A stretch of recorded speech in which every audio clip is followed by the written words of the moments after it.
अस्सलाम वालेकुम, मैं हूं अलीना शिगरी। सियासी खींचातानी और अदालती कार्रवाइयों के अंजाम को पहुंचने के साथ ही नौ मुंतखब वज़ीर आला खैबर पख्तूनख्वा सोहेल आफरीदी ने अपने ओहदे का हल्फ गवर्नर फैसल करीम कुंडी साहब से लिया।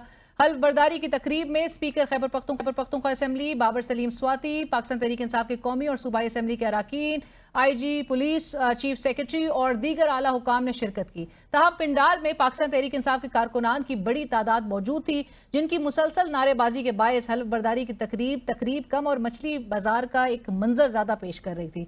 पाकिस्तान तहरीक इंसाफ के सेक्रेटरी जनरल सलमान अकरम राजा साहब ने पेशावर हाई कोर्ट के बाहर गुफ्तगू करते हुए कहा कि सबको मुबारकबाद पेश करता हूं, आज जमहूरियत की फतह हुई है और जमहूरियत दुश्मन अनासिर की एक और कोशिश नाकाम हुई। हम जमहूरियत, इमरान खान की रिहाई और इंसानी हुकूक के लिए आगे बढ़ेंगे। आज अल्लाह ताला के फजलो करम से आइन दुश्मन, जमहूरियत दुश्मन अनासिर की एक और कोशिश नाकाम हुई। आज इस सूबे में एक नई हुकूमत शुरू होगी और हम आगे बढ़ेंगे आइन की पासदारी के लिए, इमरान खान की रिहाई के लिए, इस मुल्क में, इस सूबे में जमहूरियत के लिए, इंसानी हुकूक के लिए।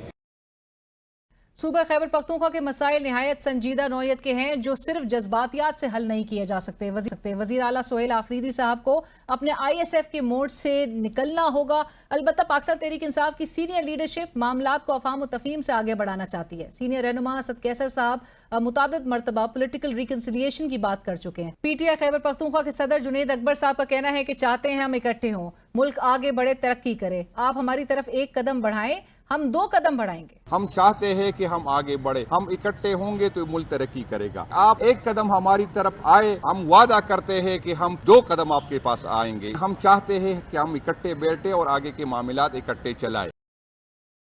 हुकूमत करने के लिए स्टेबिलिटी कलीदी अंसर होता है, मगर हमारी हुकूमत किसी भी किस्म की रिकन्सिलियेशन के मूड में नजर नहीं आती। TLP के एहतजाज करने की वजूहात और टाइमिंग पर इख्तलाफात किए जा सकते हैं, लेकिन जिस अंदाज से हुकूमत ने इस एहतजाज को हैंडल किया वो किसी तौर पर दानिशमंदाना नहीं। हुकूमतों का काम होता है कि सूरत हाल को ठंडा करे, जल्दी पर पानी डाले और मसाइल को अफाम व तफहीम से हल करे। लेकिन इस सूरत हाल को बालाए ताक रखते हुए वजीर मुमलिकत बराए दाखिला तलाल चौधरी साहब ने कि हम TLP के साथ वही बर्ताव करेंगे जो PTI के साथ 9 मई में किया गया। इसी तरह कानूनी कार्रवाई होगी और अदालती फैसले आएंगे। अंदरूनी इख्तिलाफात के साथ साथ बैनुल-अक़वामी सतह पर भी हमें चैलेंजेस का सामना है। अफगानिस्तान के साथ कशीदगी अपने उरूज पर है। आज दोनों फरीकैन की जानिब से 48 घंटे के लिए सीज फायर का ऐलान हुआ है। ताहम काबुल और मशरकी अफगानिस्तान में पाकिस्तान के मुबैना फ़िज़ाई और अफगान तालिबान के पाकिस्तानी चौकियों पर हमलों के बाद पाकिस्तान अफगान ताल्लुकात ने नया रुख इख्तियार कर लिया है। मुल्की दाखिली और खारजी सिक्योरिटी सूरत हाल के बायस आज सदर मुमलिकत जनाब आसिफ अली जरदारी साहब से फील्ड मार्शल सैयद आसिम मुनीर साहब ने मुलाकात की, जिसमें आर्मी चीफ ने सदर जरदारी को अफगान तालिबान के जारहाना और इश्तियाल अंगेज इकदाम के नतीजे में पैदा होने वाली सिक्योरिटी सूरत हाल और पाक अफवाज के मौसर और मुनासिब रद्द अमल से आगाह किया। उधर अडियाला जेल में बैठे साबिक वजीर आजम इमरान खान साहब ने पाक अफगान सूरत हाल पर है कि अमन के लिए अगर मुझे पैरोल पर बाहर निकालें तो मैं अफगानिस्तान के साथ मामला ठीक कर दूंगा। अगर मुझे वो कहते हैं पैरोल पे निकालें, मैं आपके लिए इस चीज को सेटल करता हूँ अफगानिस्तान के साथ अमन के लिए। सुप्रीम कोर्ट के 8 रुकनी बेंच के सामने वकील आबिद जुबैरी साहब ने फुल कोर्ट की तश्कील के लिए अपने दलाइल मुकम्मल करते हुए कहा कि आर्टिकल 191A फुल कोर्ट बनाने से नहीं रोकता। दौरान समाज जस्टिस आयशा मलिक साहिबा ने इस्तफसार किया कि क्या आर्टिकल 191A का मतलब है कि आप फुल कोर्ट कभी बैठ ही नहीं सकता? क्या आप लार्जर बेंच के फैसले ओवरटर्न हो ही नहीं सकेंगे? जस्टिस अमीनुद्दीन खान ने रिमार्क्स दिए कि आपकी दरख्वास्त तो 16 रुकनी बेंच की है, ना कि फुल कोर्ट की। आप फुल कोर्ट नहीं चाह रहे, आप चाह रहे हैं सिर्फ 16 जजेस हों। जस्टिस मुसरत हिलाली का कहना था कि अगर हम तरमीम से पहले चले जाएं और चाहें कि चीफ जस्टिस फुल कोर्ट बनाएं, चीफ जस्टिस तो 26वीं आईनी तरमीम के बेनिफिशरी हैं, जबकि जस्टिस मंसूर अली शाह 26वीं आईनी तरमीम के मुतासरा। इसका मतलब है मामला फिर जस्टिस अमीनुद्दीन खान के पास आएगा। अगर सपोजिंग हम प्री अमेंडमेंट पे चले जाएं और हम चाहें कि चीफ जस्टिस ऑफ पाकिस्तान ये डिसाइड करे फुल बेंच बनाए, तो वो तो 26th अमेंडमेंट के बेनिफिशरी हैं जी। फिर मंसूर साहब हैं, he is the victim of 26th amendment, तो फिर केस अमीनुद्दीन साहब के पास आएगा। और नाज़रीन, आज 9 मुंतखब वज़ीर आला सोहेल आफरीदी साहब ने अपने ओहदे का हल्फ भी लिया और गवर्नर खैबर पख्तूनख्वा से ही, चूँकि गवर्नर साहब गुज़िश्ता रोज़ भी बता चुके थे कि उन्होंने तो कभी इनकार ही नहीं किया था। हमें इस वक्त ज्वाइन करें आगे जो अब वर्किंग रिलेशन एक होनी चाहिए नए वज़ीर आला, उनकी हुकूमत और वफाक के दरमियान, वो कैसी होगी और जो चैलेंजेस हैं जिनका PTI को ताहाल सामना है वो PTI कैसे उससे निपटेगी। हमें इस वक्त ज्वाइन कर रहे हैं सीनियर रहनुमा पाकिस्तान मुस्लिम लीग नवाज, वज़ीर आज़म के आप कोऑर्डिनेटर भी है इख्तियार वली खान साहब। इख्तियार साहब अस्सलाम वालेकुम, बहुत शुक्रिया हमें ज्वाइन करने के लिए। और हमारे साथ पैनल में मौजूद हैं सीनियर रहनुमा पाकिस्तान तहरीक इंसाफ बैरिस्टर उमैर नियाजी साहब। बैरिस्टर साहब अस्सलाम वालेकुम, आपका भी बहुत शुक्रिया हमें ज्वाइन करने के लिए। बैरिस्टर साहब, आपकी इजाज़त से मैं इख्तियार साहब से शुरू करना चाहूँगी, क्योंकि गुज़िश्ता हफ्ते प्रेस कॉन्फ्रेंस भी की थी इख्तियार साहब ने, और तमाम तर जो बाकायदा तौर पे नज़र आ रहा था वफाक के जो इख्तलाफात थे या मुखालफत थी नए वज़ीर आला के हवाले से, वो और फिर गवर्नर साहब के हवाले से जो एक इम्प्रेशन बन रहा था कि एक डिलेइंग टैक्टिक्स है, उनके बावजूद आज सुहेल अफरीदी साहब ने अपने ओहदे का हल्फ लिया। इख्तियार साहब, नून लीग को कोई अब नाकामी का सामना हुआ है नेचुरली? बिस्मिल्लाहिर्रहमानिर्रहीम, बहुत शुक्रिया अलीना। इनफैक्ट इसको आप नाकामी तो नहीं खैर कह सकती हैं, लेकिन हम आपको ये इतना बता देते हैं कि जब, जैसा कि आपको पता है कि सारा सीन क्यों क्रिएट हुआ, गवर्नर के पास इस्तीफा जाना होता है तो एक वजीर आला को इतना भी ये नहीं पता कि आपने हैंड रिटन रेजिग्नेशन जो है वो लिख के भेजना होता है। वो उन्होंने हैंड रिटन भेजा ही नहीं, वो उन्होंने टाइप करके भेज दिया था। 11 तारीख को भेज दिया। फिर बताता हूँ ना, फिर जब उन्होंने हैंड रिटन भेज दिया तो उसमें फिर वो साइन पिछले वाले साइन से मैच नहीं कर रहे थे, तो इसलिए उन्होंने अपनी सेटिस्फेक्शन के लिए उनको कह दिया कि आप 15 तारीख को आइए और इसको क्लियर कर लें कि ये साइन आपके हैं, ये रेजिग्नेशन आपका है। असल में एक छोटा सा इसका वाकया ये है कि गुज़श्ता 2 साल पहले इन्होंने कुछ 2-2.5 साल पहले उन्होंने इस्तीफे दे दिए थे कौमी असम्बली से, काफी दर्जनों लोगों ने दे दिए थे, और फिर ये अपने इस्तीफों से मुकर भी गए थे, वो भी एक हिस्ट्री थी। तो उस वजह से उन चीजों को क्लैरिफाई करना भी जरा गवर्नर साहब को लग रहा था कि शायद ये उनकी जिम्मेदारी है कि इसको एक बार क्रॉस चेक कर लें। तो इस वजह से उनको बुलाया गया था कि आप आके इसकी तस्दीक करें। दैट्स व्हाई ये थी इसमें। वो तो चले गवर्नर साहब के एंड से थी ना, आप लोग के एंड से तो तवक्को ये की जा रही थी कि आप लोग नंबर्स जो क्लेम किया जा रहा था पूरे कर लेंगे, तोड़ लेंगे उनके लोग, लेकिन फिर एक इंप्रेशन बन गया कि आपकी प्रेस कॉन्फ्रेंस जो 2 तवातर के साथ जो एक प्रेस कॉन्फ्रेंसेस आई, उन्होंने इन सबको एक कर दिया। 2 बातें हैं, एक तो इलेक्शन हुआ नहीं, वरना हम नंबर बता देते। इलेक्शन तो हुआ ही नहीं, इलेक्शन का तो बायकॉट हो गया। नॉमिनेशन पेपर्स तो गए थे, दैट मींस कि वो जिस तरह स्पीकर साहब कहते हैं आप you were part of that democratic process. नहीं, इनफैक्ट वो तो आप वहां पे अगर आप वो भी ना जमा कराते तो आप अपना प्रोटेस्ट कैसे रिकॉर्ड करते? अगर आप ना करते तो आप अपना प्रोटेस्ट रिकॉर्ड करते। वहां floor of the house opposition leader ने ऐलान किया और जितने कैंडिडेट्स थे वो तीनों के तीनों वहां से बाहर चले गए। तो मीन्स के सब ने उसको यकजान यक आवाज होकर उसको रिजेक्ट कर दिया। अच्छा, प्रेस कॉन्फ्रेंस की बात जो आप बता रही हैं, तो प्रेस कॉन्फ्रेंस में हमने क्या कहा था, उसमें तो कोई ऐसी बात नहीं थी कि उस पर कोई एतराज किया जा सकता है। नहीं सर, मतलब बज़ाहिर तो लग रहा था कि गंडापुर साहब के जाने पे बड़ा आप लोग को आप नाराज थे, सुहेल अफरीदी साहब के नाम से बड़े खाइफ थे। मैं बल्कि नियाजी साहब के पास भी ये बात लेके जाऊंगी, अगर आप क्विकली इस पे रिस्पॉन्ड कर दें। तो सुहेल अफरीदी बेचारे को तो इमरान खान खुद नहीं जानता था, आज से महीना पहले 2 महीने पहले उनको नहीं पता कि सुहेल अफरीदी कौन है। हम क्या उसको जानते थे कि हम उससे खाइफ होंगे या खौफजदा होंगे? कौन सी वो ऐसी खतरनाक। चलिए, सो बहरहाल आपकी बात से मैं ये अखज़ कर पा रही हूँ कि अभी आप लोग को यानी कि सुहेल अफरीदी साहब के नाम पे अब कोई मुखालफत तो नहीं रही। नियाजी साहब, वाकई में ऐसा था जिस तरह इख्तियार साहब कह रहे हैं, इमरान खान साहब को सुहेल अफरीदी का पता ही नहीं था, उन्होंने नाम उठा के दे दिया उनका, और इख्तलाफात या मुखालफत तो नहीं की गई थी, गवर्नर साहब का ही उन्होंने हवाला दिया। जी नियाजी साहब।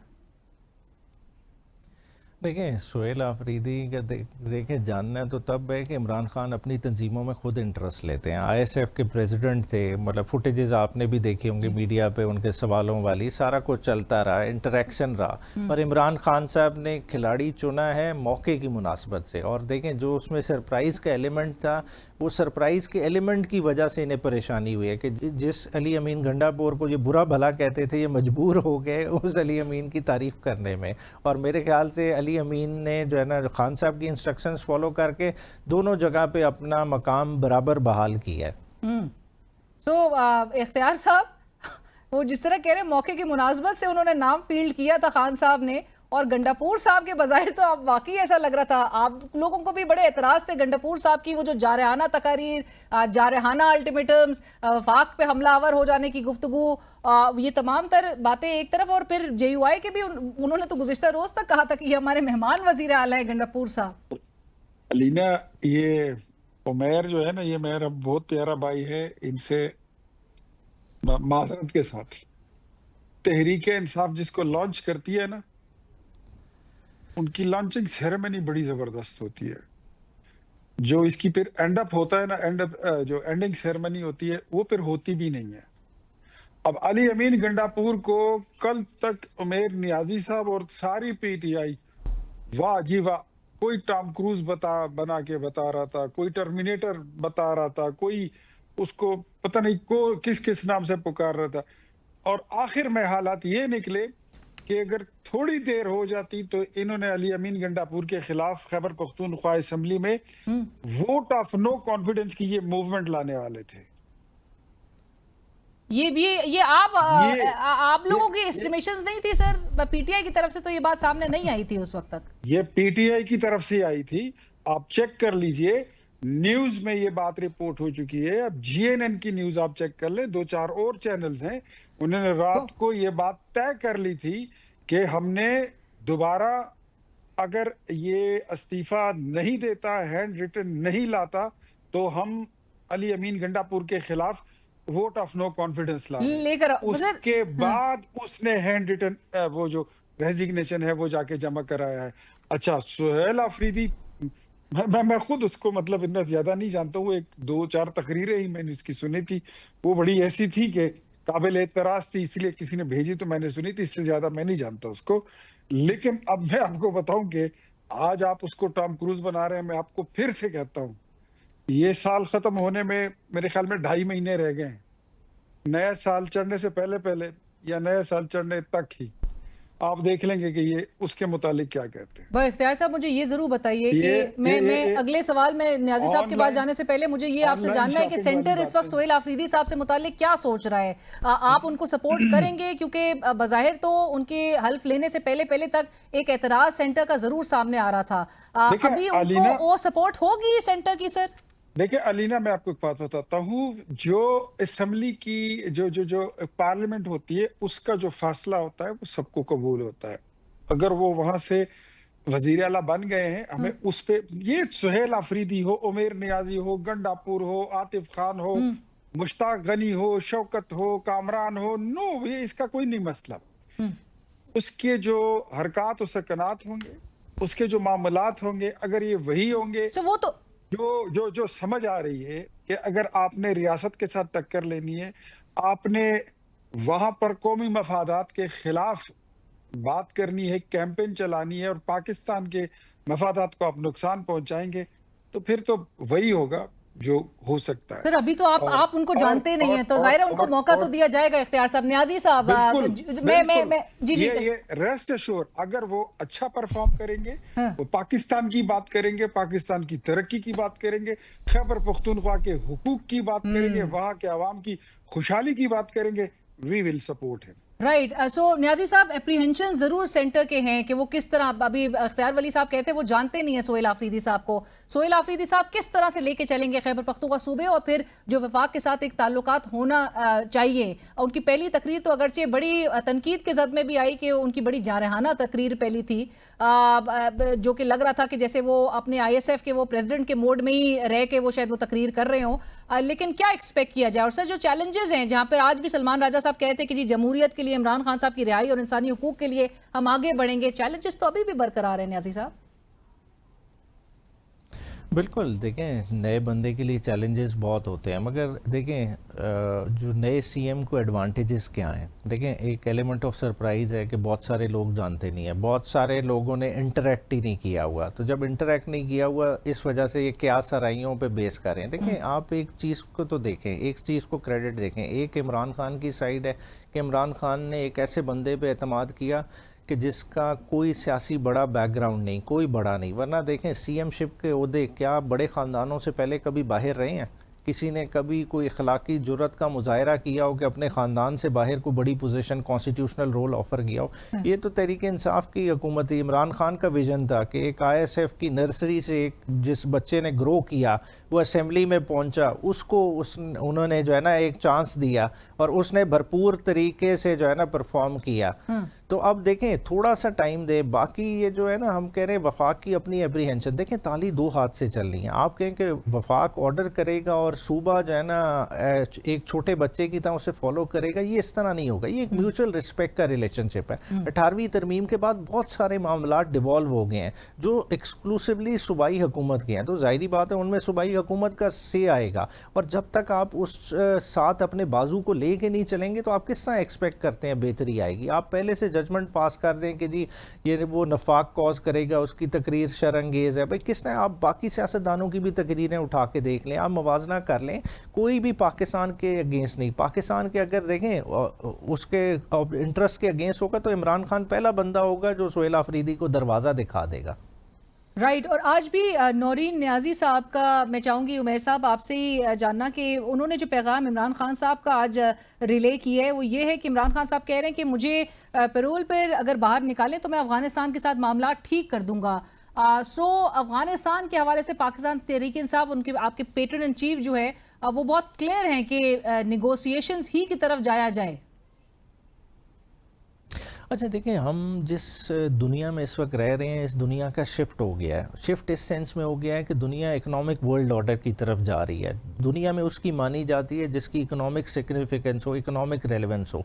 अगर हम पाकिस्तान को जो 25 करोड़ का मुल्क है चलाना चाह रहे हैं, क्या हम ऐसे मुल्क में रह सकते हैं जिसका ईस्टर्न बॉर्डर हॉस्टाइल हो, जहाँ मोदी बैठा धमकियाँ लगा रहा हो और साथ वेस्टर्न बॉर्डर भी खुल जाए? अगर आज का अफगानिस्तान है, उसने रशिया को अगर धूल चटाई है, कोई अकेले नहीं चटाई, उसमें पाकिस्तान का बहुत रोल रहा। पाकिस्तान ने अपना खून दिया हुआ है उस मुल्क को, तो जब दिया हुआ है तो क्यों नहीं अपनी उन गुड टर्म्स को एक्सरसाइज किया जाए। और इसी के साथ ही बढ़ेंगे एक ब्रेक की तरफ, हमारे साथ रहिए। Welcome back. डिस्कशन को आगे बढ़ाते हैं। मेरा आपसे सवाल यही है कि हमने बहुत बार अफगानिस्तान को हमने टेस्ट करके देख लिया, हमने एंगेजमेंट की ट्राई करके देख ली, लेकिन अभी जो वो हॉस्टिलिटी है वो बहुत बढ़ रही है। देखिए, एंगेजमेंट के तो हमारे ये हाल थे कि पीडीएम के दौर में, वन के दौर में आपके फॉरेन मिनिस्टर ने एक भी ट्रिप अफगानिस्तान का नहीं किया था जब दुनिया फिर रहे थे। आज भी आपके हालात ये हैं कि अफगानिस्तान आपकी नाक के नीचे है। आप खाली हाथ लगा के आपके फॉरेन मिनिस्टर आ जाएं, उससे मसला हल नहीं होता। देखें, तालिबान को बिठाया किसने है? अमेरिका ने दोहा में उनके साथ एकॉर्ड साइन किया है। जब एकॉर्ड साइन किया है तो उसमें क्या गारंटीज़ ली गई थी कि अफगानिस्तान की सॉइल कभी भी किसी के ख़िलाफ़ दहशतगर्दी के लिए नहीं इस्तेमाल होगी। तो आज क्या हमारा अमेरिका से सवाल नहीं बनता? क्या डिप्लोमेटिकली हम उस चीज़ को चैलेंज नहीं कर सकते कि आप इंश्योर करें कि यहाँ इनकी सॉइल वाया इंडिया हमारे ख़िलाफ़ इस्तेमाल ना हो? हमने वो चैनल को एक्सरसाइज ही नहीं किया, हम उन चीज़ों पर जा ही नहीं रहे। आज भी अफगानिस्तान को फंडिंग किन मुसलमान ममालिक से आ रही है? क्या हमने उनको इंगेज किया? क्या उनके जरिए प्रेशराइज कराया? जिस तरह जुनैद अकबर साहब भी कह रहे हैं कि जी आप एक कदम जो है वो बढ़ाएंगे तो हम 2 कदम बढ़ाएंगे, तो वाकई में सुहेल आफरीदी साहब वो तमाम फिर काम खुश असलूबी के साथ वो निभा पाएंगे जो गंडापुर साहब नहीं कर सके? अब देखें सुहेल, देखें उन्हें नए सीएम को ये चीज़ देखने चाहिए कि उनके रास्ते में बहुत सारी दीवारें खड़ी करने की कोशिश की गई। हल्फ के दरमियान 4 दिन का गैप था। कुंडी साहब की पूरी भरपूर कोशिश रही पर वो कुंडी लगी नहीं, मगर अब उससे आगे चलना चाहिए। देखें, उनके लिए सबसे ज़रूरी क्या है कि देखें लोगों की एक्सपेक्टेशन उसी हद तक रखनी चाहिए जितनी आप मीट विद भी कर सकें। आप बहुत ज़्यादा भी एक्सपेक्टेशन बढ़ाएंगे तो वो भी आपके पर्सनली काउंटर प्रोडक्टिव होता है। अल्लाह ताला ने एक मौका दिया है कि आप इमरान खान के लिए भी ब्रिज का किरदार अदा कर सकते हैं, आप अपने सूबे में भी स्टेबिलिटी ला सकते हैं। इनकी अपॉइंटमेंट जो पाकिस्तान तहरीक इंसाफ की डिविजन्स हैं, जो गैप्स थे, जो तकसीम दर तकसीम एक नज़र आ रही थी, वो सब ख़त्म हो चुकी है। देखें, जो गैप्स की आप तकसीम की बात कर रहे हैं वो तो जो बेसिकली तकसीम की बात है, देखें वो तो आपको फ़ौरन ही डेसिपेट होती नज़र आई कि जब जैसे ही सुहेल आफरीदी के ख़िलाफ़ प्रेस कॉन्फ्रेंसेस हुई, वो उसने बहुत ज़्यादा पीटीआई को जोड़ा है। और जो बेसिकली केपीके में माहौल बना है वो मेरा कहता हूँ कि अनप्रेसिडेंटेड है। पिछले साल एक में ये ऐसा माहौल देखने नहीं आया। तो एज़ वन यूनिट होके सारे काम कर रहे हैं। मेरा नहीं ख्याल कि कोई उस एंड से कोई सुहेल आफरीदी को या पीटीआई को प्रॉब्लम आने और कल मुलाकात वो कर सकेंगे इमरान खान साहब से, या जब जब वो चाहें? तो आपको लगता है, क्योंकि गंडापुर साहब बहुत ज़्यादा सफ़र करते थे इस हवाले से? देखिए, ये तो देखें, अब वफाक है, वफाक को अपना रोल प्ले करना चाहिए। बज़ाहिर कहने को अडियाला पंजाब की हदूद के अंदर है, मगर उसके मामलात बहुत सारे और एक्सटर्नल फैक्टर्स भी कंट्रोल करते हैं। मगर अगर आप चाहते हैं कि मामलात में ठहराव आए, मामलात बेहतरी की तरफ जाएं, तो वफाक अगर अपना रोल प्ले करेगा इसमें, तो मुलाकात तो उनका राइट है। और न्याजी साहब, ये एप्रीहेंशंस पीटीआई में अभी भी प्रिवेल कर रही हैं कि इमरान खान साहब को at any point in time मुंतकिल भी किया जा सकता है अडियाला जेल से। देखिए, ये तो पीटीआई के नॉलेज में है, और मेरे ख्याल से उन्होंने अपनी बहनों को कोई इंस्ट्रक्शंस भी उस हवाले से दे रखी हैं। तो मैं यही समझ रहा हूँ कि तहरीक इंसाफ जब भी ऐसा कोई इकदाम लिया गया या कोई नोटिफिकेशन सामने आया, उसको तहरीक इंसाफ चैलेंज भी करेगी और भरपूर तरीके से उसको रेजिस्ट करेगी। बहुत शुक्रिया बैरिस्टर उमैर नियाजी साहब, thank you for joining us. Pakistan Tehreek Insaf member कौमी असेंबली बैरिस्टर उमैर नियाजी साहब इस वक्त हमसे गुफ्तगू कर रहे थे, और इसी के साथ ही बढ़ेंगे एक ब्रेक की तरफ। हमारे साथ रहिए। इस वक्त हमें ज्वाइन करें सीनियर दिफाई तज्जिया का major general retired Zahid Mahmood साहब। जनरल साहब, अस्सलाम वालेकुम। जी वालेकुम। जनरल साहब, thank you so much for joining us. General साहब, लाइक आई सेड, अभी सीज फायर तो अगले 48 घंटे तक के लिए एक अचीव हो गया है।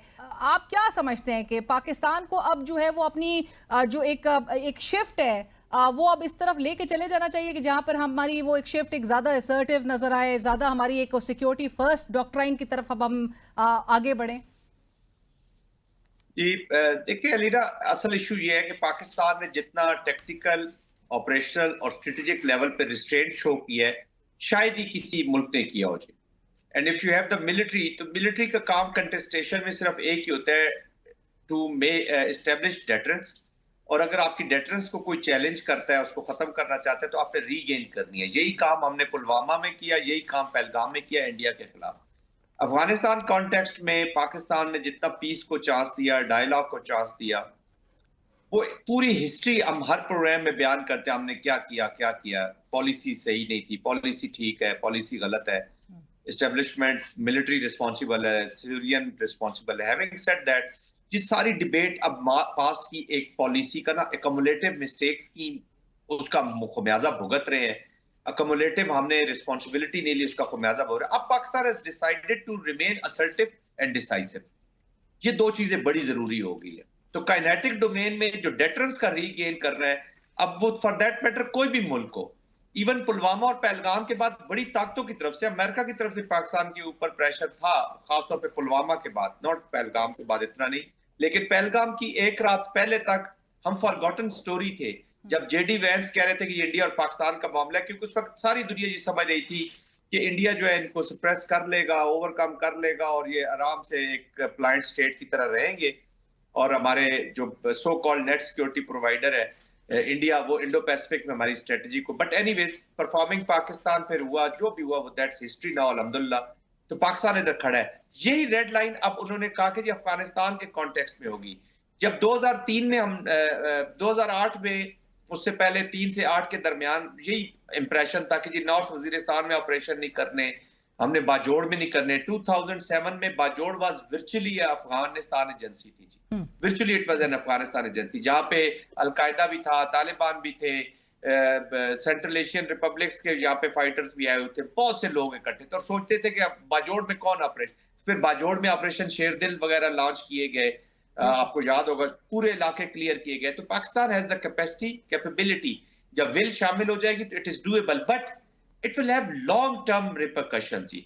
और खास तौर पे जो सबसे ज्यादा मुझे दुख होगा, अपने मुल्क का तो होता ही अपने लोगों का, लेकिन अफगानिस्तान की अवाम का, जो अगेन इट्स फॉरगॉटन स्टोरी है, वो कहीं इस तालिबान रजीम के ख्वाबों ख्यालों में या सोचों में या उनकी प्लानिंग में कहीं नजर आ रहा है। और यही चीज है जो अभी अफगानिस्तान के अंदर भी एक सोच जन्म ले रही है। ये रिस्पेक्ट नहीं करेंगे अगर रेड लाइंस हमारी, तो फिर हमारी क्या मूव होनी चाहिए जन साहब? मूव ये जी, फिर पाकिस्तान जो है वो काइनेटिक एप्लीकेशन तो जारी रहेगी। जब भी पाकिस्तान की सरजमीन वायलेट हो गई या पाकिस्तान के कोई लोगों को आप मारेंगे और आपके फ्रेंड्स इधर हों या उधर हों, आज मेरे ख्याल में क्लियर सिग्नलिंग और मैसेजिंग हो गई है कि we will not now hold back. पहले तो एक आध इंसिडेंट कहीं हुआ था ना, तो आप फिर पाकिस्तान परसू करेगा जी, पाकिस्तान रिजर्व द राइट। आप मॉस्को फॉर्मेट को देखें ना, मॉस्को फॉर्मेट में नेबरिंग कंट्रीज ने सब ने कंसर्न शो किए हैं। यहाँ पे ईरान के भी कंसर्न्स हैं इसी अफगानिस्तान में। देर आर फैक्शन जो और देर आर ऑर्गेनाइजेशन जो ईरान को थ्रेट करती हैं। ETIM है, IMU है, सेंट्रल एशिया, चाइना थ्रेटन है, रशियंस भी, आई डोंट नो कि उन्होंने इनको मान तो लिया लेकिन they have nothing to lose इस वक्त सैंक्शंस के नीचे है। रशिया को भी थ्रेटन्ड है। ISIL वगैरह जो है वो अमेरिका को याद, तो सारी दुनिया की नजरें अफगानिस्तान पे है। ये तो चूंकि अफगानिस्तान और इंडिया के इस वक्त प्रॉब्लम ये हुआ था कि दोनों को आइसोलेशन का शिकार था और लैंडिंग ग्राउंड्स ही नहीं मिल रहे थे, तो उन्होंने कहा चलो जरा आपस में मिलते हैं। और इंडिया की तो देखे ना, नेचुरल अलायंस हो ही नहीं सकते, ना बॉर्डर मिलते हैं, ना उनका कुछ कोई चीज उनकी नहीं मिलती। ये वही इंडिया जो तालिबान के ऊपर किस तरह की पता नहीं फिल्में बनाता रहा और लोगों को बताता रहा ये टेररिस्ट हैं और ये पाकिस्तानियों की पैदावार है। आज वो उसी पैदावार के साथ वो काम कर रहे हैं। तो आई थिंक वहां पे भी डोमेस्टिक भी इनके ऊपर कोई इतना अच्छा तासुर नहीं जा रहा है। इनका जो सेकुलर और डेमोक्रेटिक जो वो लोग हैं जो सेन माइंड है, जो स्ट्रेटेजिक माइंड है तालिबान के साथ, कि India has gone to such an extent कि इनको जो हाउडी मूडी कर रहा था कल, अब की बात ट्रंप सरकार, और फिर उसके बाद चाइना में आपने SCO में देखा कहाँ पे वो कहते हैं कि आके लैंड किया उन्होंने काबुल के साथ। But do you feel general साहब टुवर्ड्स द एंड ये जो खैबर पख्तूनख्वा की हुकूमत में जो तब्दीली आई है and the new CM has also taken his vote today, वो कहते हैं कि अफगान पॉलिसी पर रीविजिट करने की जरूरत है, एंगेजमेंट ही के थ्रू हल की तरफ जाया जाए। डू यू अग्री कि सेंटर को इस पे एक रीविजिट करने की जरूरत है? देखिए, मैं अली ने इस चीज का हामी हूं, with all my respect. Democratic, it is a political activity, political ownership कर लेनी होगी। ये सिर्फ मशवरा दे देना, बात कर देना, रियलिटी को अभी जब वो बैठेंगे सीट पे, जब ब्रीफिंग्स लेंगे, आई एम श्योर कि वो एपेक्स कमेटी में भी जाएंगे, तो अगर सियासत के लिए, डोमेस्टिक ऑडियंस की पॉलिटिक्स के लिए और अपनी पॉलिटिकल पोलराइजेशन में इजाफा करने के लिए वो करेंगे तो फिर तो कोई नहीं सुनेगा उनको। ऑलरेडी DGISPR ने उनको मेरे ख्याल में ऑफर कर दी है 3 बड़ी अच्छी ऑप्शन रखे कि जी आप पहले तो खुद कोई कार्रवाई करें और इनके खिलाफ लड़े। Let there be no doubt कि these are the enemies of Pakistan और पाकिस्तान के कॉन्स्टिट्यूशन को नहीं मानते और इनको सपोर्ट हासिल है अफगानिस्तान की, तालिबान की और इंडिया के प्रॉक्सी स्पॉन्सर की। Let there be no doubt, यही बलोचिस्तान में यही है, यही पॉलिसी बलोचिस्तान में रहेगी, यही यहाँ पे रहेगी। स्टेट ने तो डिसीजन लिया हुआ है, दे विल मूव फॉरवर्ड। तो दे विल, सेकंड चॉइस ये है कि align with the federal policy, और अगर उनके पास कोई हल है तो देखे ना, कम से कम तालिबानों को जब से ये CM बने पे 2 दिन तो बिल्कुल कार्रवाइयां नहीं करनी चाहिए थी, इनको तो खुशी मनानी चाहिए थी कि हमारा स्पोक्स पर्सन या हमारा सपोर्टर वहां पे पहुंच, उन्होंने और इजाफा कर दिया। इनकी इतनी बड़ी एम्बैरेसमेंट जो उन्होंने क्लेम किया था, एम्बैरेस हो गए। वो नए CM साहब के हलफ के मौके पर ही ये कशीदगी हमें नजर आई, ये तोहफा उन्होंने दिया है। मैं सिंसियरिटी के साथ ये मशवरा दे रहा हूँ, ये सिंसियरिटी के साथ मशवरा दे। हमने जो जंग लड़ा ली ना, I have been in Bajaur 2007-8, मैं बड़े क्लोजली इन चीजों को जानता हूँ। सबसे ज्यादा ये दुश्मनी इन्होंने पख्तूनों के साथ की है, सबसे ज्यादा उनके देखे ना एरिया, सेटल्ड एरियाज तक आए हैं, सवात तक आप आए हैं, आपने एजुकेशन स्कूल्स। तो CM साहब मतलब वो पॉलिसीज, अगर तालिबान की पॉलिसीज आपने अडॉप्ट करनी है तो वो फिर आप देख लीजिएगा। लीडर का एक ही काम होता है अलीना, कि वो अपनी जो लीडरशिप की रिस्पॉन्सिबिलिटी लेता है, फेलियर्स की कामयाबी सबके साथ शेयर करता है। यहाँ जो चीज अच्छी हो जाए तो वो मैं हूं, और जो खराब हो जाए वो पड़ोसी है, तो you don't deserve to be in that office there. Right, thank you so much general साहब, बहुत शुक्रिया आपके वक्त का, thank you for joining us. और नाज़रीन, पाकिस्तान और अफगानिस्तान के दरमियान जो है वो एक अफगानिस्तान की तालिबान रजीम की जानिब से जो रिक्वेस्ट की गई थी और बाहमी रजामंदी से आज शाम 6 बजे से ये अगले 48 घंटे तक के लिए जो सीज़ फायर पर रजामंदी हुई है, ये जो फैसला किया गया है, और इस दौरान क्या कुछ पेशरफ्त मजीद नज़र आ सकती है, डिप्लोमेटिक सतह पर इस पर गुफ्तगू करेंगे। हमें डॉक्टर कमर चीमा साहब ज्वाइन करें, सीनियर दिफाई तज्जियाकार। डॉक्टर साहब अस्सलाम वालेकुम, pleasure to have you on the show sir. Doctor साहब, टू बिगिन विद, एक तो वीकेंड क्लैशेस थे और उसके बाद फिर हमने देखा कि मामला जो है और रिस्ट्रेंट पे बड़ा फोकस किया गया, बड़ा एम्फेसिस दिया गया चाइना की तरफ से भी, दीगर ममालिक की जानिब से भी, सऊदी अरेबिया की भी तरफ से, और अभी फिर हमें गुज़िश्ता रात से ये एक सिलसिला दोबारा शुरू होता हुआ दिखाई दिया, और अब seize fire for the next 48 hours. ये एक मेरली से कूलिंग ऑफ पीरियड समझे, या फिर इस दौरान आप समझते हैं कि काउंटर टेररिज्म की जो अश्योरेंसेज हैं फ्रॉम अफगानिस्तान, फ्रॉम अफगान रजीम, वो हम कोई अटेन कर पाएंगे इस हवाले से? जी बहुत शुक्रिया। देखिए, पहली बात तो ये है कि ये जो सीज फायर पीरियड है 48 आवर्स का, जारी बात है अफगान तालिबान रजीम की रिक्वेस्ट के ऊपर है, क्योंकि आज सुबह से जो लेवल ऑफ वहाँ पे जो डिस्ट्रक्शन हुई है उस पे अफगान तालिबान अंडर प्रेशर हैं काफ़ी ज़्यादा, अपने जो सो कॉल्ड उनका मीडिया है या अवाम की तरफ से। हमें क्या चाहिए? हमें एश्योरेंसेस चाहिए कि टीटीपी, तहरीक तालिबान और ऐसा जितना भी टेररिस्ट इंफ्रास्ट्रक्चर है, वो अफगान तालिबान, जिसको वो कहते हैं ये हमारे जिस्म का हिस्सा है, उनको ये अपने बॉर्डर के अंदर रखेंगे।